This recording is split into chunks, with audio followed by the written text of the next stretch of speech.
En fait, on est sur un marché où on a plus de femmes que d'hommes. Déjà de 1, on a plus de femmes que d'hommes. C'est vrai? Bien sûr. Donc la polygamie est justifiée? Non.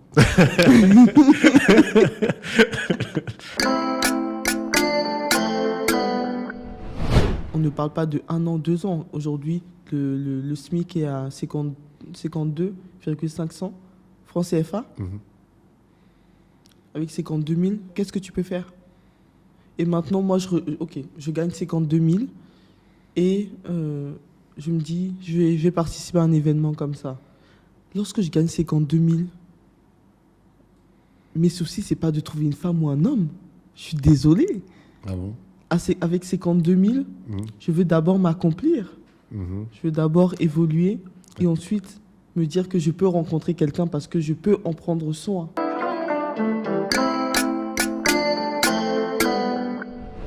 Miabe Webbacker, ça. Lekema, Eleia, Aignan. Aujourd'hui, on se retrouve avec une nouvelle invitée pour une nouvelle interview. Donc, aujourd'hui, le sujet va être chaud, il va être brûlant. On va parler du love, de l'amour, tout ce qui se passe ici en Afrique. Pourquoi il y a des différences? Qu'est-ce qui se passe? Est-ce qu'il y a du business à se faire? Et on est avec Madame... Hiram. Hiram, comment ça va? Ça va et toi? Ça va nickel. Merci d'avoir répondu présent à notre invitation. Avec plaisir. T'es prête à tout nous dévoiler? Tout. Ok, génial. Avant de commencer cette interview, je vais t'inviter à faire les 3 gestes qui sauvent. À savoir, 1, abonne-toi à la chaîne si tu n'es pas encore abonné et active la cloche. 2, aime la vidéo, c'est très important pour le référencement et pour que Webback Africa grossisse. Et puis 3, partage-la autour de toi, ne sois pas égoïste. Ce sont les 3 gestes qui sauvent l'émission des Webbackers. Donc, pour celles et ceux qui ne connaissent pas Webback Africa a pour but d'aider les Africains et les Afro-descendants qui le souhaitent à se réinstaller sur la terre-mère. Et qui de mieux que des gens qui ont sauté le pas pour vous expliquer leurs réussites, leurs difficultés, leurs échecs et pourquoi ils feraient différemment aujourd'hui et pourquoi tu devrais faire parfois comme eux. Donc, aujourd'hui, on va commencer avec Madame Hiram. Hiram, je sais que c'est pas facile, mais je vais t'inviter à te présenter, s'il te plaît. D'accord, merci. Bonjour à tous. Alors moi, c'est Hiram Koufidien.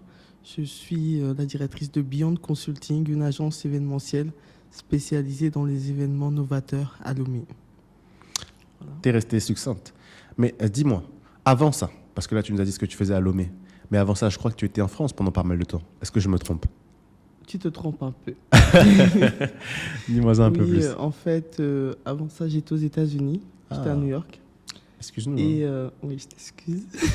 Quel quartier? Harlem? Harlem.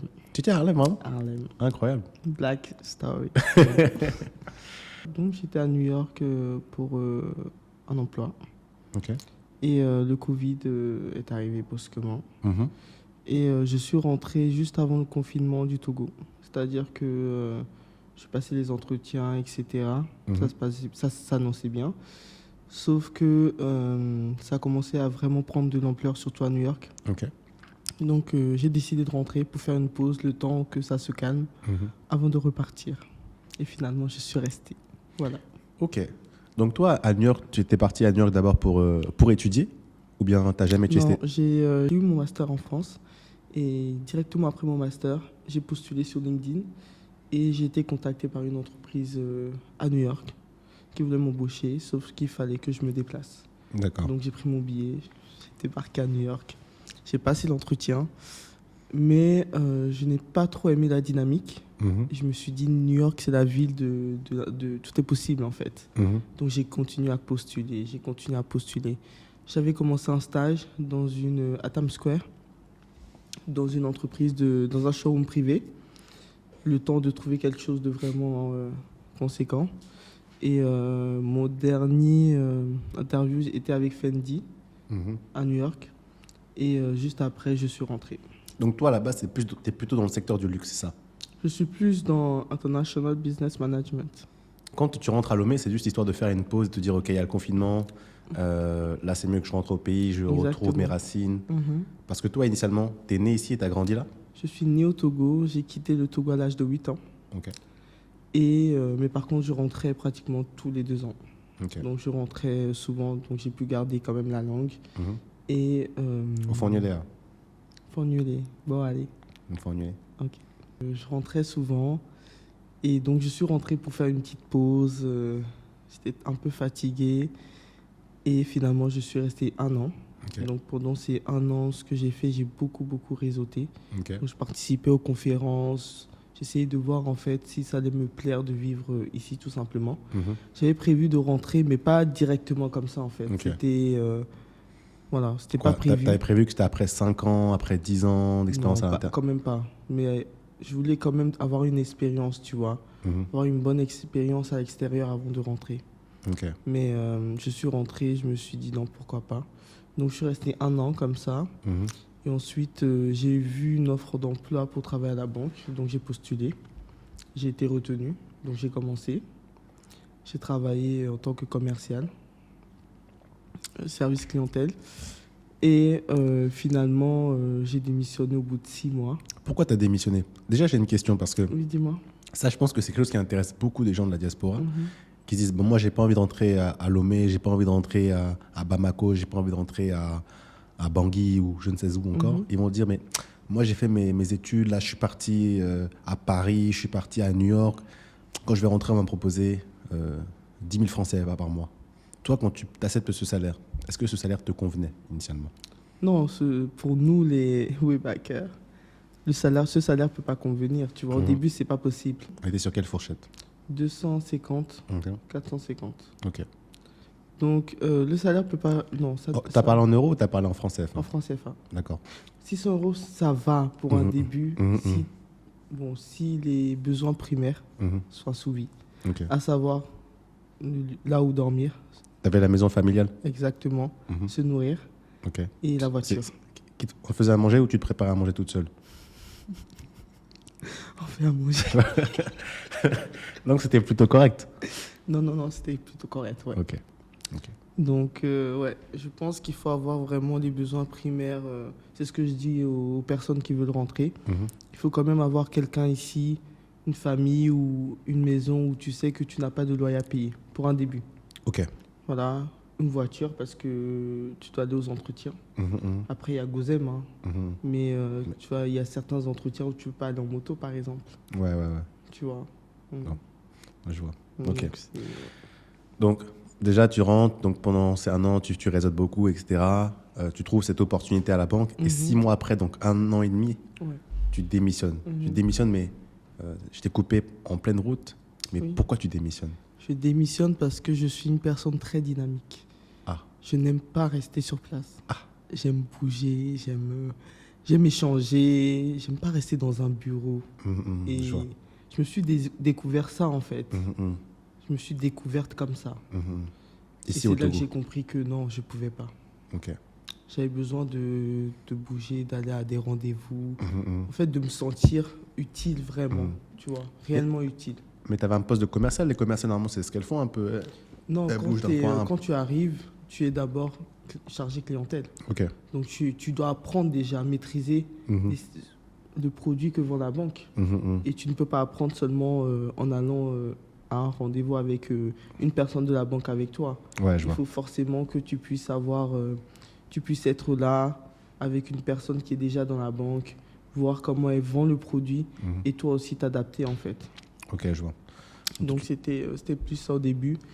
Et c'est vrai que j'aurais pu être patiente Mhm. et me dire que peut-être attendre 1 an Mhm, avant de mhm. démissionner. Sauf que, ouais, je pense, en fait, je sais que j'ai la capacité en fait de, De faire du de profit. faire du bon boulot Ouais. comme je veux le faire. Ok. Donc je me suis dit non. Et en même temps, j'avais déjà un réseau à Lomé. Mhm. Donc je me suis dit, ça serait même pas difficile de retrouver un autre boulot pour moi. Mhm. Donc ça, ce bon réseau, c'est le réseau que tu as acquis pendant ta première année. Oui, ma première Lomé. année à Lomé, j'ai beaucoup réseauté. J'ai travaillé, j'ai apporté mon aide à beaucoup de personnes Gratuitement. gratuitement Mhm. pour pouvoir aussi avoir ce réseau.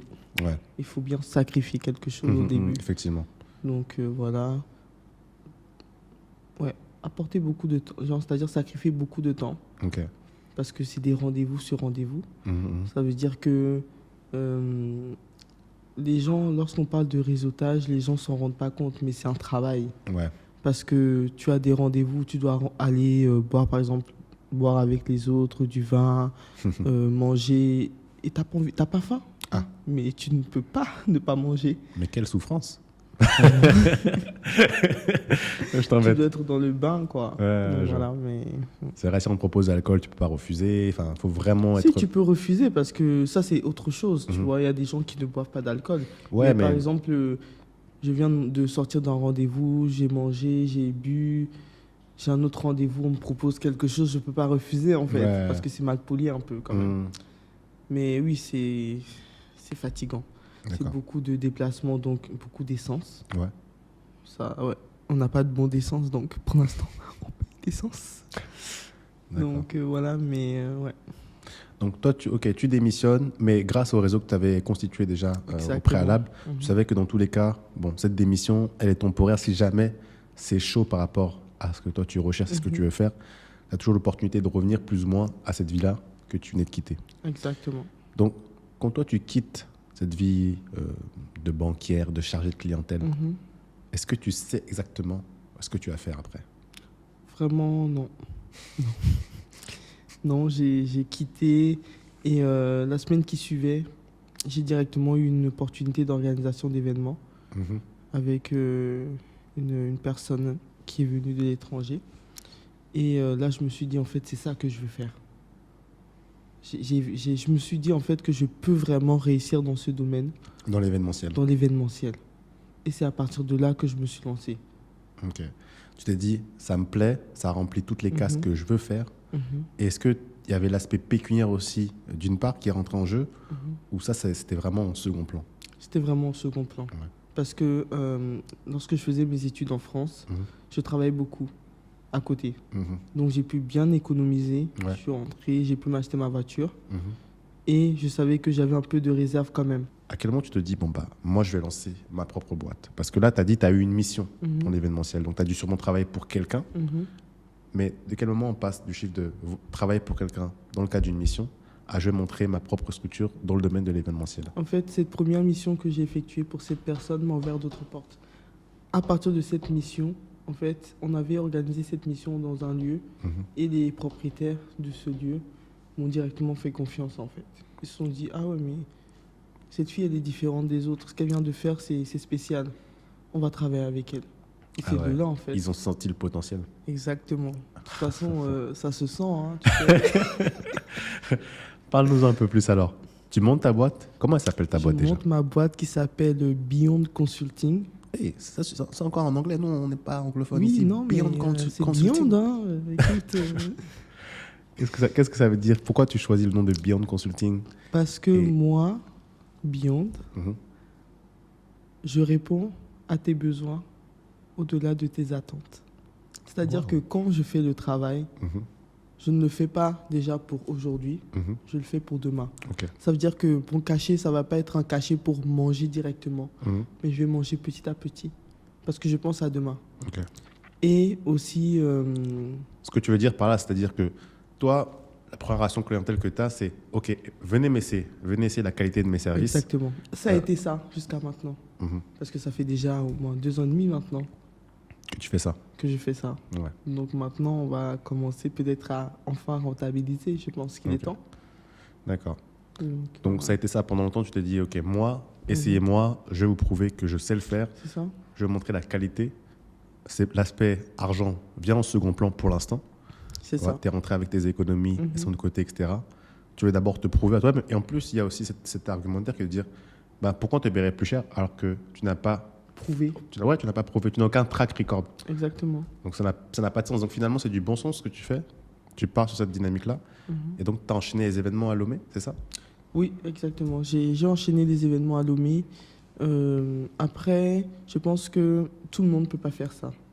Ça ne relève pas seulement de bon sens. Pourquoi tu dis ça? C'est-à-dire une personne qui rentre et qui n'a pas peut-être ce souci de savoir si elle a des économies ou pas, peut se dire non, je sais que je fais du bon boulot et je dois être payé pour ce que je fais en fait. Donc je fais 1 événement, 2 événements, 3 événements. C'est bon, j'ai assez prouvé en fait. Okay. Sauf que moi, j'ai été très résiliente. Tu as fait combien d'événements? J'ai 100 fait événements? Par exemple, cette année, j'ai fait 12 événements sur 12 mois. Ok. Ah ouais. Et les années passées, c'était pas ça. Mais j'en ai fait quand même. Mais c'était des événements peut-être privés où tu pouvais pas forcément filmer parce que tu organisais pour des gens importants. Ou c'était aussi des événements où tu n'avais pas encore le budget pour embaucher un vidéaste qui allait venir filmer, montrer que tu faisais de bons événements. Donc tu n'as que peut-être les visuels ou quelques retours de clientèle. Donc oui, c'était très dur. Mais il faut vraiment être résilient. Ok. Vraiment, ouais. Donc là, depuis que tu as commencé, tu as dit que cette année, tu as fait 12 événements. 12 événements. Tu as commencé il y a à peu près, tu as dit que tu es rentré en 2020, début 2020. Début 2020, ouais. Donc tu as fait 1 an et demi. Donc là, ça fait à peu près un an et demi que tu as lancé ta propre boîte, si je ne me trompe pas. 2020, ouais, non, 2 ans et demi. 2 ans et demi. 2 ans et demi quand même, ouais. Ok. Je suis rentré en 2019 ou 2020, je ne sais plus. Ok. C'est le Covid, c'est-à-dire le jour où le Togo a fermé a fermé sa frontière, moi j'arrivais la veille. Donc ça fait 2 ans et demi que tu as lancé ta boîte. Exactement. Là, tu as fait combien d'événements depuis? Tu sais, lorsque tu commences dans l'événementiel, on va t'appeler pour aider, pour travailler. Ok. Mais ce n'est pas ton événement. Tu comprends ce que je veux dire? C'est-à-dire que j'apportais mon expertise, mes compétences, mais ce n'était pas Beyond en fait. C'était Beyond plus telle personne. C'était Beyond, un peu de toi, un peu de moi. Et on travaille ensemble. Et moi, j'aime beaucoup ça. Parce que je pense qu'on a besoin de travailler ensemble pour réussir. C'est très important. Effectivement. Parce que finalement, toi, quand tu travailles avec ces personnes-là, tu te rends compte de ce qu'elles font bien, de ce qu'elles font pas bien, de là où tu peux un peu glisser ta patte, etc. Exactement. Tu vois aussi, tu analyses et tu vois le marché, comment il est allumé. Tu dis, ça c'est bien, je prends, ça c'est pas bien, je prends pas, etc., etc. Donc toi, tu vois quand même sur l'avenir. Tu investis aujourd'hui pour avoir les résultats demain. Oui, il faut semer. Ouais. Okay. Tu ne peux pas vouloir... Après, il faut être... C'est ce que je te dis, franchement, c'est de la résilience parce qu'il faut être très patient. C'est-à-dire qu'aujourd'hui, je travaille avec des jeunes, je peux les mettre sur tel contrat et ils me disent, oui, madame, j'ai envie de demander 500 000. Je leur dis non. Vas-y doucement, tu viens de commencer. N'essaie pas de manger directement. Parce que tu vas manger une fois, mais tu ne mangeras pas 2 fois. Parce que, ça, c'est un problème de fidélité, un problème de confiance. Et ça, c'est vrai que j'ai rencontré beaucoup de personnes qui sont comme ça, qui se disent finalement, toi, ce que tu fais, c'est pas censé être logique. Finalement, on dit c'est pas logique. On te dit plutôt, tu essaies de te faire de l'argent sur son dos, sur leur dos. En disant, non, en fait, la personne ne veut pas me payer parce qu'elle veut se faire de l'argent sur ton dos. Or, toi, dans une dynamique, en fait, c'est juste que si aujourd'hui tu le payes autant, tu la payes autant, les attentes seront beaucoup plus élevées déjà, d'une part. D'autre part, finalement, tu te dis, bon, si la personne l'approche, la première chose qui la motive, c'est l'argent, est-ce que finalement, tu peux travailler à fond avec cette personne-là? C'est la passion. Il faut la passion. Il faut que tu aimes. C'est-à-dire que moi, j'aime les gens, en fait. J'aime l'humain. Et dans ce métier, il faut aimer l'humain. Pour réseauter, il faut aimer les gens. Sinon, tu ne peux pas réseauter. Moi, je peux rester là pendant 1 heure à discuter avec toi. Et j'aime ça, en fait. Parce que j'aime rencontrer du monde, j'aime apprendre. Et j'aime aussi apporter du mien dans la vie de chaque personne que je rencontre. Donc, il faut vraiment... Oui, il faut aimer. Il faut aimer les gens. Il faut avoir cette passion-là de vouloir rendre service sans attendre quoi que ce soit en retour. Mais ça, après, c'est pas tout le monde. Moi, je suis très spontané. Quand tu m'appelles, tu me dis, ouais, Hiram, j'ai besoin de ça. Ah oui, j'ai telle personne. Je te le dis directement au téléphone. Je ne vais pas attendre de réfléchir. Est-ce que lui, je peux l'aider ou pas? Non, en fait, parce que je sais que pendant que je suis en train de te donner ça, moi, je gagne derrière. Je ne sais pas encore ce que je gagne, mais je sais que je gagne quelque chose. Parce que lorsqu'on aide quelqu'un, on gagne forcément. Ouais, je vois. C'est fait. Et qu'est-ce que ça signifie concrètement? Je peux me dire ça parce qu'aujourd'hui, j'arrive à faire des événements où je peux simplement poster l'affiche sur mon WhatsApp et avoir des réservations une journée de 30 personnes. Incroyable. Parce qu'on sait que c'est la qualité. Oui, parce que ça montre un peu... En fait, c'est la légitimité, tu vois. Tu n'as pas besoin de forcer, tu n'as pas besoin d'attendre qu'on dise ou de montrer que tu fais ça. C'est-à-dire que c'est des gens qui viennent à toi parce qu'ils savent, ils entendent parler de toi, ils connaissent ton boulot. Mais avant ça, j'ai dû faire beaucoup. Mais pourquoi? C'est-à-dire que là, tu dis que tu vas augmenter les prix, etc. Tu vas commencer à à être enfin rentable? C'est-à-dire que pendant ce temps-là, tu n'as pas été rentable, tu as gagné moins d'argent que ce que tu gagnais par exemple à la banque. Comment tu vivais concrètement? Quand je dis que je n'ai pas été rentable, c'est-à-dire que ce n'est pas sur tous les événements où je pouvais fixer un montant élevé. J'ai fixé mon montant de base, mais après négociation, tu peux te retrouver en dessous parce que des fois, tu fais des événements où les gens ne réservent pas. C'est un risque de faire un événement. Quand tu organises un brunch de 150 personnes, 200 personnes, et tu pars comme ça, tu te dis que je vais avoir ces 200 personnes et tu ne les as pas. Tu fais une perte. Donc ça t'est arrivé quelques fois, pas mal de fois? Non, pas mal de fois. Je ne vais pas dire pas mal de fois, mais c'est arrivé souvent, quelques fois. Et, mais j'étais contente parce que je sentais que chaque événement, je passais un autre cap. Ouais, je vois. Tu vois. Tu fais un événement aujourd'hui, c'est pas tellement extraordinaire. Tu fais le deuxième, l'année qui suit, comme le brunch Color Block. J'ai fait une édition. J'ai travaillé avec des personnes qui ne me connaissaient pas. Ils m'ont fait confiance autour d'un... Voilà, on s'est rencontrés comme ça pour un projet. Moi, je dis non. Et une amie à moi disait non, mais Jérôme, elle est bonne dans ce domaine, elle fait ça, elle fait ça, elle fait ça.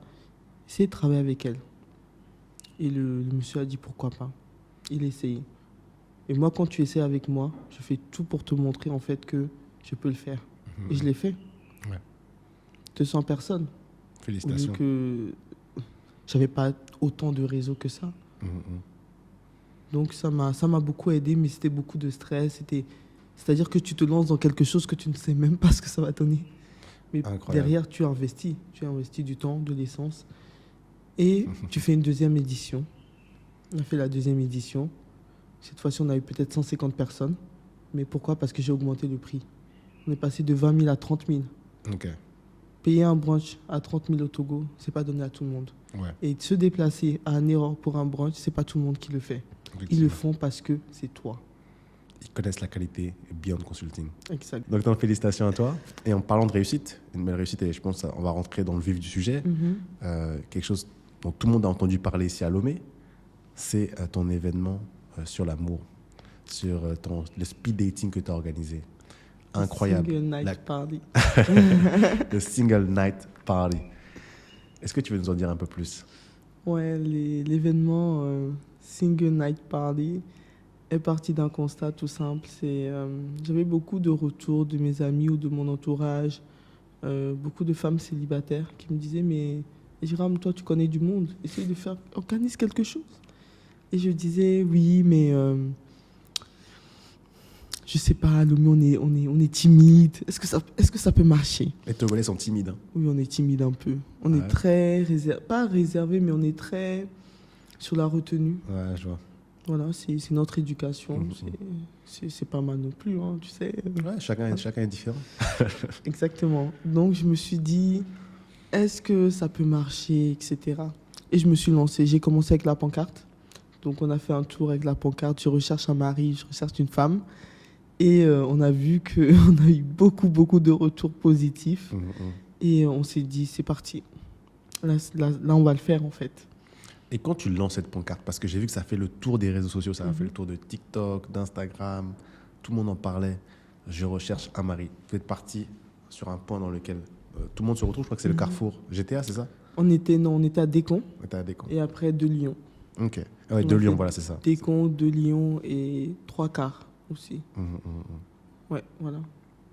Et est-ce que ça dépasse tes attentes à ce moment-là en termes de communication ou bien tu savais que ça allait péter? Non, je savais que ça allait péter, mais je me disais, ok, maintenant tu l'as fait, tu fais quoi après? Ouais.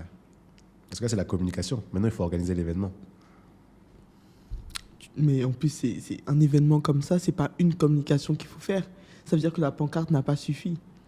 Et c'est là que tu comprends le pays dans lequel tu es, le cadre, en fait, l'environnement dans lequel tu évolues.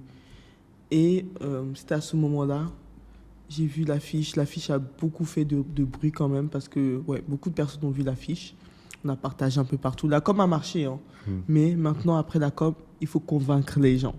Parce qu'ils peuvent voir ce que tu as déjà réalisé. Mais dans ce secteur, c'est un autre secteur. On parle de de privé, on parle de sécurité, on parle de beaucoup de choses. Ça engage beaucoup de choses, de paramètres. Ouais. Donc, je me suis dit, est-ce que les gens vont me faire confiance? Et ce que j'ai décidé de faire par la suite, c'est de faire une vidéo où j'expliquais le concept, j'expliquais comment allait se dérouler la soirée. C'était avec M. Dikoumé, c'est ça? Exact. C'était avec M. Dikoumé? Oui, avec M. Florent, ouais. Qui a accepté de m'accompagner sur cette vidéo. Et vraiment, cette vidéo a beaucoup rassuré. Ok. Voilà. C'est cette vidéo, je pense, qui a rassuré beaucoup de personnes parce que les gens sont rentrés dans mon inbox. « Oh, c'est toi qui organise et tout, je ne savais pas. Comment ça va se passer? Est-ce qu'il y aura des caméras? Comment... » Et en fait, tu vois, je mettais vraiment l'accent sur ce point. C'est un événement qui ne sera pas filmé. C'est un événement où les téléphones seront réquisitionnés dès l'entrée. Et tout ce que j'ai dit, en fait, a été respecté. Incroyable. Et ça, effectivement, est-ce que tu penses que c'est dû un peu à notre nature, à nous les Togolais, c'est-à-dire qu'on est très réservés, très suspicieux aussi un peu. Donc à ce moment, tu t'es dit, je connais mon marché, je connais mes compatriotes. Ah oui. S'il y a un téléphone qui sort, alors là, personne ne va venir. Est-ce que c'est ce que tu t'es dit? Oui, ben, je me suis dit que je maîtrise quand même le marché. Ouais. Je connais ma cible, surtout. Parce que tu peux faire un événement comme ça, tu mets à 10 000, 15 000, la cible est différente. Moi, j'ai mis mon événement à 30 000. Okay. Parce que je savais la cible qui était dans le besoin à ce moment-là aussi. Ouais, c'est ça, oui. Là, effectivement, tu mets à 30 000. Dans un monde où on se dit, mais les femmes ont l'embarras du choix. Elles traversent la rue, il y a un gaillard qui vient, oui, madame, vous êtes mignonne, maman. Tout ça, là. Donc, on peut se dire, mais pourquoi une femme va mettre 30 000 francs CFA pour aller rencontrer un monsieur là-bas? Et un homme aussi qui se dit, bon, chacun son niveau. Aujourd'hui, là, j'ai un peu d'argent et tout.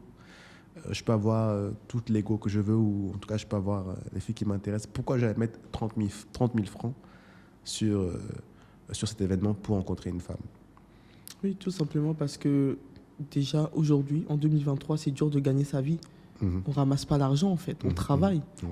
Et même, tu peux travailler des années. Mais avant de pouvoir être riche, avant de pouvoir investir, c'est un travail sur le long terme.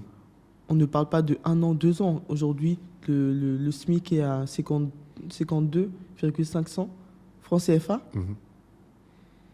Avec 52 000, qu'est-ce que tu peux faire? Et maintenant, moi, je gagne 52 000 et je me dis, je vais participer à un événement comme ça.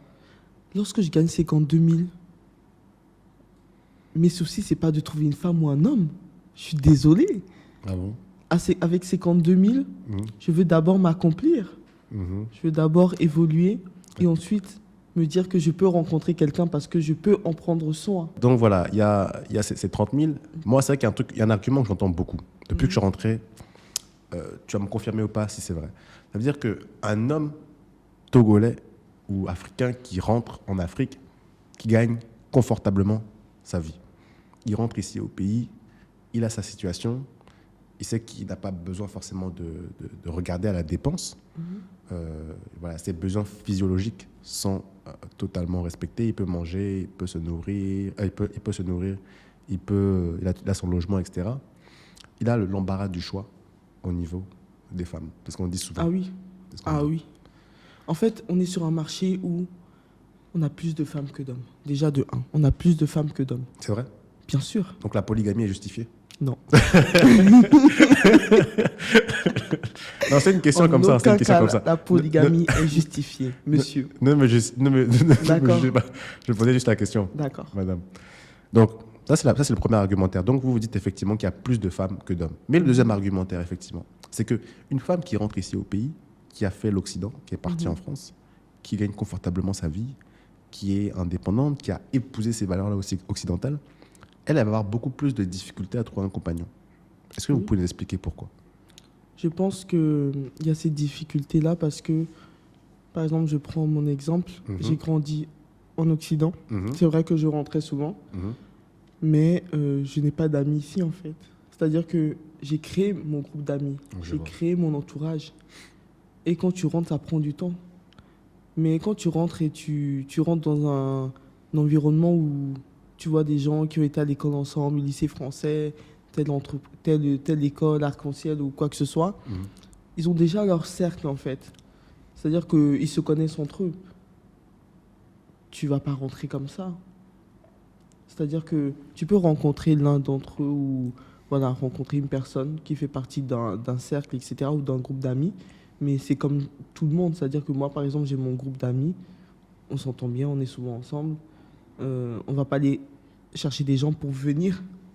Par rapport à votre propre expérience, justement, et cette single night party, et justement le business de l'amour, et on va encore revenir dessus, et vous m'aviez dit que tu m'as dit que ça avait très bien marché. Justement, certaines personnes vont dire, mais ces femmes-là qui rentrent de l'Occident, justement, elles, lorsqu'elles vont rencontrer un homme local, elles vont avoir aussi une manière de penser qui est différente. Par exemple, c'est-à-dire justement, elles ne vont pas forcément respecter cette place de l'homme telle qu'elle est conceptualisée ici, chez nous, au Togo, par exemple, etc. Et c'est ça aussi qui peut leur créer des difficultés. Est-ce que ce second point de vue, il te parle ou finalement, ce n'est pas le plus important dans leurs difficultés à trouver, on va dire, un compagnon? Moi, je pense qu'il faut vraiment trouver une personne.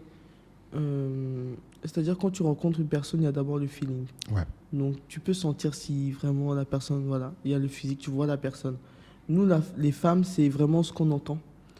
Et l'homme, c'est ce qu'il voit. C'est-à-dire qu'il te voit, tu es en forme, tu es belle, etc. Ok, il va aller. Mais la femme, c'est vraiment, à force de me parler, je vais me dire que, mais cet homme-là va dans mon sens. Tu vois. Et c'est vraiment trouver une personne qui a une vision, qui s'aligne avec ta vision. C'est la base.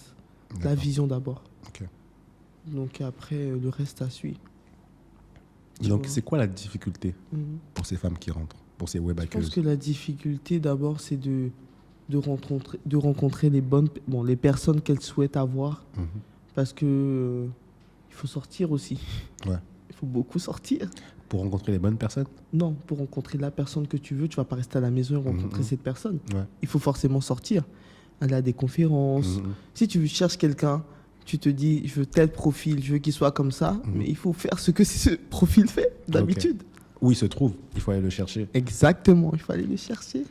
Et justement, est-ce que c'est pas là où ces femmes justement ne savent pas où aller les chercher, ou bien qu'est-ce que toi tu en penses? Après, je pense que ça revient encore peut-être à la culture.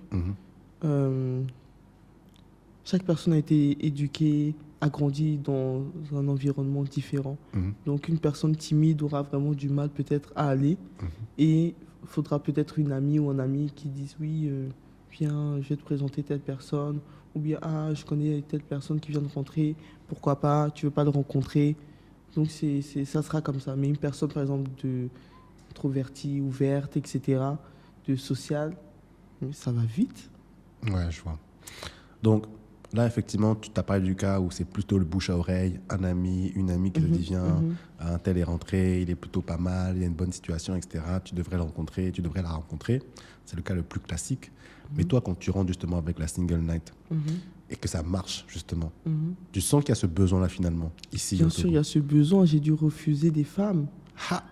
Oui, j'ai eu beaucoup d'inscriptions et j'ai dû refuser. J'ai eu plus de femmes que d'hommes. Et les hommes, la plupart des inscriptions, c'était telle personne connaît tel homme. Et c'était un membre de la famille ou des amis qui inscrivaient telle personne parce qu'ils me connaissaient moi. Ils savaient que je suis une personne sérieuse en fait. Et que je fais bien des choses.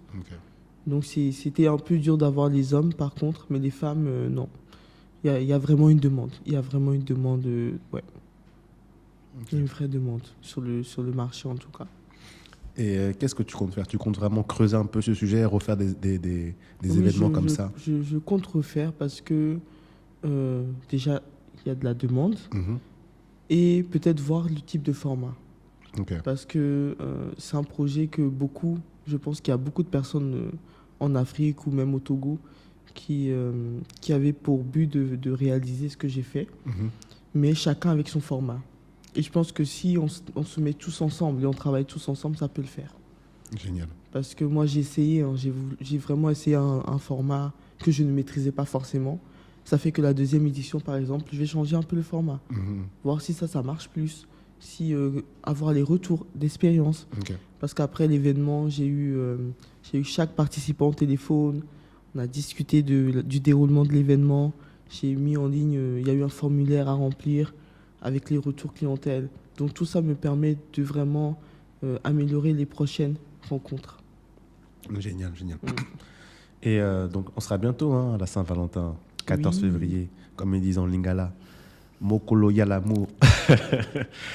Est-ce que tu comptes faire quelque chose pour ça ou bien Oui, je compte faire quelque chose, oui. Je suis en train de voir comment la stratégie pour la communication, parce que je suis spécialisé en communication événementielle. C'est différent de la communication basique. C'est-à-dire que je sais que j'ai tel événement, donc je m'adapte à mon public, à ma cible, mais aussi j'adapte ma communication à tel événement, précisément. Okay, donc je pense que c'est vraiment ce dans quoi nous, Beyond, nous sommes doués.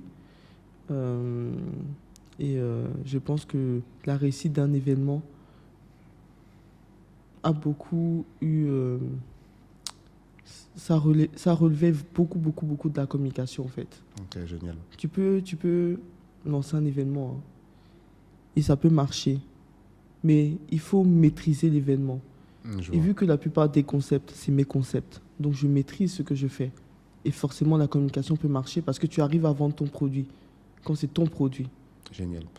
Par exemple, je pense qu'il y a quelque chose qui a beaucoup intéressé nos spectateurs, nos webhackers et nos webhackeuses, c'est quand on rentre dans le vif du sujet, dans le pragmatique. C'est-à-dire que là, tu nous as parlé des événements, tu nous as parlé de ta boîte, que tes événements ont de plus en plus de succès. Par exemple, est-ce que tu pourrais nous dire quels sont les coûts que tu vas investir, par exemple, en termes de communication pour un tel événement? Et justement, maintenant, combien cet événement-là va te générer? Parce que c'est vrai que les gens vont regarder seulement le prix. Moi, j'ai eu des amis qui m'ont dit, des amis hommes, qui m'ont dit, mais pourquoi moi j'allais mettre 30 000 pour un tel événement, etc. Alors que, effectivement, je pourrais peut-être aller sortir par là et puis rencontrer quelqu'un sans avoir à dépenser autant, etc. Maintenant, effectivement, il faut que les personnes comprennent que tu as toute une logistique derrière. Tu as plein de choses que tu dois gérer, tu as de réserver le lieu, tu as fait cette communication qui a super bien marché, etc. Est-ce que tu peux nous parler un peu des chiffres et nous dire combien tu gagnes peut-être à travers un tel événement, puisque je pense que les gens qui nous écoutent, eux, ça leur donne aussi des idées, ça leur dit, mais ok, bon, il y a peut-être ce type de possibilités à faire, pas forcément au Togo, il n'y a pas que des Togolais qui nous suivent, mais si tu te sens à l'aise d'en parler, je pense que ça va beaucoup aider. Non, moi, ça ne me dérange pas. Je pense que c'est important d'être précis aussi pour que les gens puissent comprendre. Lorsque tu organises un événement, tu as le lieu à payer, tu as les locations, tu as la décoration, et sachant que je sais ce que je dois vendre pour que les gens puissent acheter, je sais que c'est un premier événement que je fais. Pour réussir le deuxième événement, il faut que les gens qui regardent la vidéo du premier événement soient inspirés. Déjà, lorsque tu payes 30 000, tu dois arriver dans un cadre où tu es confortable. Tu arrives, imaginons, à cet événement, il n'y a pas à boire, on te met une chaise, il y a des moustiques, tu te sens pas bien. À quel moment tu vas pouvoir parler, t'ouvrir à la personne? C'est pas possible. Non, c'est vrai que ça va faire parce que je me suis dit, je paye 30 000 à un événement, il y a des moustiques, j'ai pas à boire, j'ai pas à manger. Non, parce que je parle des moustiques parce que moi j'ai fait mon événement dans un jardin. Ouais. Tu vois ce que je veux dire? Donc tu as fait attention à ce qu'il n'y ait pas de moustiques. T'as dit quoi? Tu as fait attention à ce qu'il n'y ait pas de moustiques. Bien sûr. Ouais. Il faut acheter des insecticides, il faut faire beaucoup de choses. C'est pas juste organiser, te mettre à la place du client. Si c'était moi, comment j'aurais voulu qu'on m'accueille? Et moi, à chaque événement, je fais toujours en sorte de bien accueillir les gens, que la personne se sente confortable. Ouais. Tu peux venir et ne pas apprécier l'événement, mais il faut que tu puisses au moins bien manger. Ça, c'est très important. Et être confortable là où tu es. C'est la base. Je vois. Génial. Et donc, pour revenir à la logistique, donc il y a les chaises, il y a la communication. La communication, ça a coûté. Pourquoi? Parce que, admettons pour la pancarte, tu fais une communication comme ça, tu pars en ville. Il faut une voiture pour transporter. Ouais, toi, tu parles beaucoup d'essence. Hein. L'essence, c'est quelque chose qui te traumatise. Non, même pas, mais il faut... il faut une voiture. Ouais. Ok. Il faut payer le vidéaste qui filme. Effectivement. Il faut payer les figurants, parce que c'est pas tout le monde qui peut aller au milieu de la route et donner son image comme ça, associer son image à ton événement. Il faut une rémunération. Il faut penser à imprimer les choses. Donc, logistique, pour cet événement-là, on est déjà à 800 000. Okay. Facile. Juste la communication. Et maintenant, admettons, tu arrives à vendre des tickets, mais tu n'atteins pas 50 personnes. Et toi, tu avais rempli l'événement, il y avait combien de places au total? 25. 25? Ouais. Hommes et femmes? Hommes et femmes. C'est-à-dire que mélangés. Hein. Donc il y avait 13 femmes et 12 hommes? Non, il y avait 10 hommes et 15 femmes. Ah ouais. Donc encore une nouvelle fois, il y avait plus de femmes que d'hommes. Tu vois. Donc, et j'ai dû refuser des femmes. Hein. Pour celles et ceux, enfin plutôt pour ceux qui voudraient, qui cherchent une femme et celles qui cherchent un mari, vous voyez que le destin, le destin a l'air plus favorable aux hommes qu'aux femmes. Bon, je ne vais pas épiloguer là-dessus. Donc, c'est-à-dire que là, tu as vendu tes 25 places. Le calcul est simple. On fait 25 fois 30. Donc là, on arrive à peu près à 600. Ça fait que tu as eu 750 000, si je ne me trompe pas. Alors que tu avais déjà dépensé tout ça dans la communication. Donc, c'est un événement à perte, grosso modo? Bien sûr. Bien sûr. Tu peux pas lancer un concept et t'attendre à que ça soit rentable directement. Tu lances un concept dans un pays qui n'est pas habitué à ça. Non. Il faut être prêt à investir, en fait. C'est ce que les gens doivent comprendre. Parce que tu ne le fais pas parce que tu veux juste faire le show. Quand on veut montrer seulement, on investit et puis c'est bon, c'est fait. Ok, j'ai investi. Maintenant, je dois récolter. Ok. Non, ce que tu dis, ça me parle tout à fait. Mais tu ne peux pas faire ça si tu n'as pas confiance en toi. Ouais. Et si tu n'es pas sûr de toi. En fait, il faut être sûr. Il faut vraiment avoir une confiance où tu sais que, genre, tu peux, quoi. Et moi, je sais que je peux. Ok. Donc, je l'ai fait.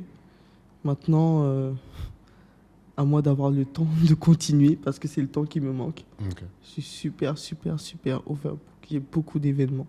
Là, on n'est même pas encore au début d'année. On n'est même pas encore en janvier. Mais j'ai plus de place jusqu'à mars déjà. Waouh. Et ça, on table sur combien d'événements? Une dizaine déjà? Ou bien ça fait combien? Non, 5. 5 événements jusqu'à mars. Donc les 3 premiers mois de l'année, c'est déjà booké. Déjà booké. Waouh, incroyable. Tu vois. Donc c'est... Et là, j'ai un événement à préparer pour vendredi. Or, j'ai été contacté dimanche. Waouh. Et j'ai pas réfléchi, en fait. Je me suis pas dit, est-ce que tu peux et tout. Je me dis que tu peux tout, en fait. Tout est possible. Faut juste te dire que tu dois le faire. Donc, tu le fais. Génial. Ouais. Donc, voilà. Pour la single night, c'était, tu partais déjà à perte. Mais ce qui aide, c'est que tu as des partenaires aussi. Il est important de mentionner.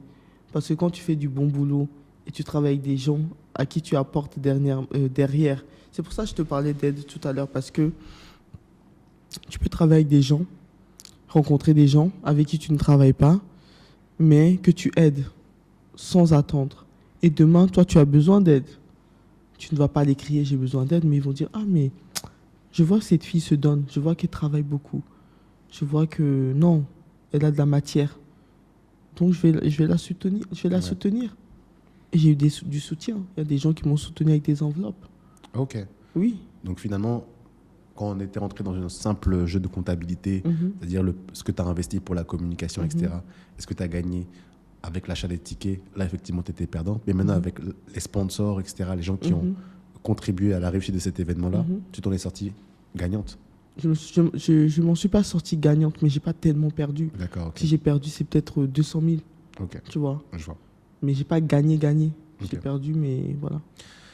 Donc, je pense qu'on est arrivé plutôt vers la fin, justement, de cette thématique et le business de l'amour ici au Togo et en Afrique en général, où je pense effectivement c'est quelque chose dont on m'a beaucoup parlé, moi, à travers Way Back to Africa. Way Back to Africa, qui, je le rappelle, n'est pas rentable du tout. C'est pas conçu comme quelque chose de rentable.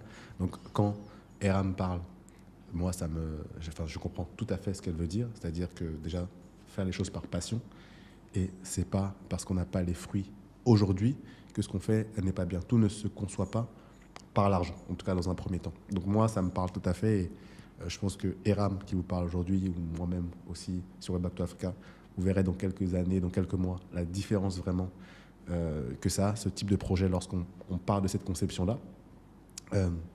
Donc on est arrivé au bout de ce qu'on voulait dire, je pense, par rapport à ça, et le business de l'amour ici au Togo et en Afrique. Est-ce qu'il y a quelque chose que tu voudrais ajouter, Eram? Non, je voudrais tout simplement vraiment encourager les gens à ne pas hésiter lorsque tu vois que ton frère ou ton ami recherche vraiment quelque chose qui est sérieux, n'hésite pas en fait à chercher pour lui. Ok. N'hésite pas parce que, par exemple, après l'événement, on a eu des profils qui n'ont pas forcément matché. Et moi, j'ai pas hésité à connecter des gens autour de moi qui cherchaient. Parce que ça serait égoïste de savoir que telle personne cherche une personne, mais de ne pas faire le nécessaire pour l'aider, au lieu que je n'ai rien à faire à part dire telle personne veut quelqu'un. Ok. C'est simple. Donc il faut vraiment que tout le monde s'y mette. Après, on peut se dire, il est où mon problème dans ça? Genre, que chacun s'occupe de sa vie, mais je pense que l'amour, c'est quelque chose de très important. Ok. C'est fort. Quand tu aimes, tu peux faire. Et tu fais sans... C'est-à-dire, tu fais spontanément. Tu fais sans forcément réfléchir. Parce que tu aimes. Et il faut de l'amour derrière tout ce qu'on fait. Il faut de l'amour. C'est beau ce que tu as dit, c'est beau ce que tu as dit. Moi, ça m'a totalement ramené autre part. Et comme dirait un certain artiste, la vie ne vaut d'être vécue sans amour. Donc, non, c'est très beau, effectivement. L'amour, c'est important. C'est ce qui nous maintient tous. L'amour, la passion. C'est ce qui caractérise les êtres humains. Exactement. Donc, et avant de rentrer, il faut être prêt. Ok, génial. C'est très important. Génial, justement. Là, tu donnes ton premier conseil. Je vais te demander, s'il te plaît, 3 conseils pour des personnes qui voudraient retourner en Afrique. Toi, ça fait maintenant plus de 3 ans que tu es rentré. 2 ans et demi. 2 ans et demi que tu es rentré. 3 ans.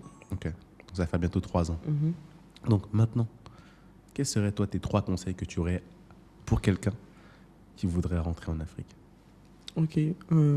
Avant de rentrer en Afrique, il faut être prêt financièrement. Avant de rentrer en Afrique, il faut être une personne qui peut s'adapter à son environnement. C'est très important. Et pour terminer, avant de rentrer en Afrique, il faut avoir le sens de l'écoute. Okay. Parce que lorsque tu as le sens de l'écoute, tu peux écouter ce que les autres disent et gagner énormément en termes de connaissances. Et ça va t'éviter de lire, par exemple, des livres. Ça va t'éviter de passer du temps avec telle personne, au lieu que même à la maison, en fait. Tu as déjà tout ce dont tu as besoin. Il faut juste que tu sois disposé à écouter. Donc, voilà. Merci beaucoup, Eram. Merci beaucoup, Eram. Comme on dit, le premier des apprentissages, c'est la répétition. Donc, je vais répéter après toi tes 3 beaux conseils, à savoir, 1, lorsque vous rentrez en Afrique, c'est important d'être prêt financièrement. Venez avec des économies. Ne rentrez pas comme ça, vous sautez le pas, vous n'avez rien dans la poche et vous rentrez. Non. 2, soyez flexible, soyez capable de vous adapter parce que lorsque vous allez rentrer, ce sera très différent de ce que vous avez connu là-bas en Occident. Et puis 3, soyez à l'écoute. Soyez à l'écoute. Et vous apprendrez énormément et ça vous permettra ensuite d'agir. Lorsque vous apprendrez, lorsque vous vous écouterez, ça vous permettra ensuite de savoir comment faire les choses et comment bien faire les choses. Maintenant que ça s'est dit, Eram, je voudrais avoir ton mot de la fin. Tu as dit justement qu'il n'y a pas besoin de lire, il n'y a pas besoin de faire ceci, il n'y a pas besoin de faire cela. Mais je voudrais justement savoir, est-ce que toi, il y a un livre, un film, une activité avec lequel tu voudrais conclure cette interview? Dis-nous-en un peu plus. Ok. Alors moi, je suis très mal placé parce que je n'ai pas beaucoup de temps pour, par exemple, lire. Ce que je fais, c'est que je suis souvent audio, tu vois. Okay. J'écoute beaucoup. J'écoute beaucoup des reportages, des retours sur expérience. Par exemple, la dernière fois, je faisais une recherche sur les pays où il fait bon à vivre, par exemple, sur Internet, parce que je me dis que je me projette, en fait. Je me dis que, ok, j'aimerais bien avoir des enfants, j'aimerais bien et j'aimerais savoir tout simplement dans quel pays je vais envoyer mon enfant vivre, par exemple, ou étudier. Pourquoi ce ne serait pas le Togo, en Afrique? Mais si, ça serait un début, parce que même moi, j'ai commencé au Togo. Je suis né ici, en fait. Mais par exemple, dans le passé, j'aurais pu dire, oui, je peux envoyer mon enfant étudier en Europe à l'âge de 8 ans, par exemple. Mais aujourd'hui, avec le monde dans lequel on vit, je vais me dire non, je vais attendre qu'il ait le bac. Parce Ok. que j'ai envie de lui inculquer une certaine éducation, qu'il grandisse vraiment à mes côtés, que je puisse voir vraiment qu'il est prêt à aller de l'autre côté. Parce que de l'autre côté, c'est hard. C'est C'est pas de la blague. c'est la compétition. Non, c'est pas de la compétition, mais tu dois être quelqu'un de speed. Ouais. Moi, j'ai étudié dans 2 pays. J'ai étudié en Corée du Sud, j'ai étudié en Chine. J'ai voyagé dans énormément de pays.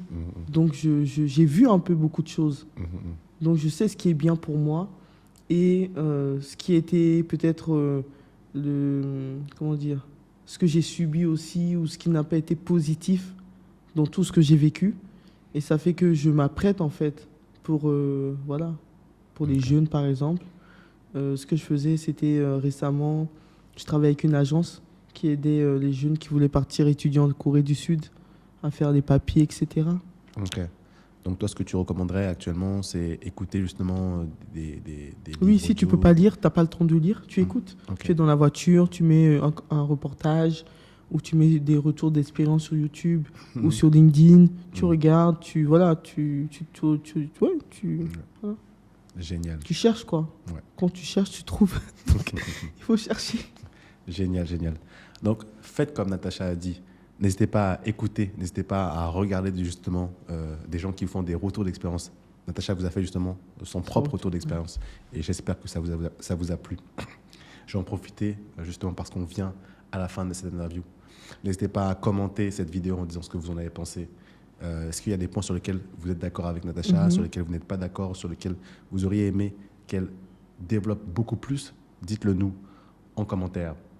Ensuite, je vais vous inviter une nouvelle fois, si ce n'est pas encore le cas, à aimer la vidéo parce que c'est important pour son référencement. Et puis, 3, ne soyez pas égoïste, partagez-la autour de vous. Natacha, on est arrivé à la fin de cette interview, donc je te remercie infiniment Merci à toi. de nous avoir écoutés. Peut-être une petite indication, c'est vrai que je l'appelle Natacha, mais comme je l'avais dit dans ma vidéo précédente, c'est vrai que nous, les Togolais, on a 2 prénoms généralement. Un prénom, disons, traditionnel, donc c'est Eram, et un prénom plus occidental, ou parfois, on va dire, islamique. Je ne sais pas si c'est le plus adéquat. En tout cas, un prénom qui va être lié parfois à la foi, disons. Un prénom voilà, chrétien et un prénom peut-être musulman, si on peut dire ça comme ça. Donc là, je l'appelle Natacha, c'est son prénom occidental, on peut dire ça comme ça.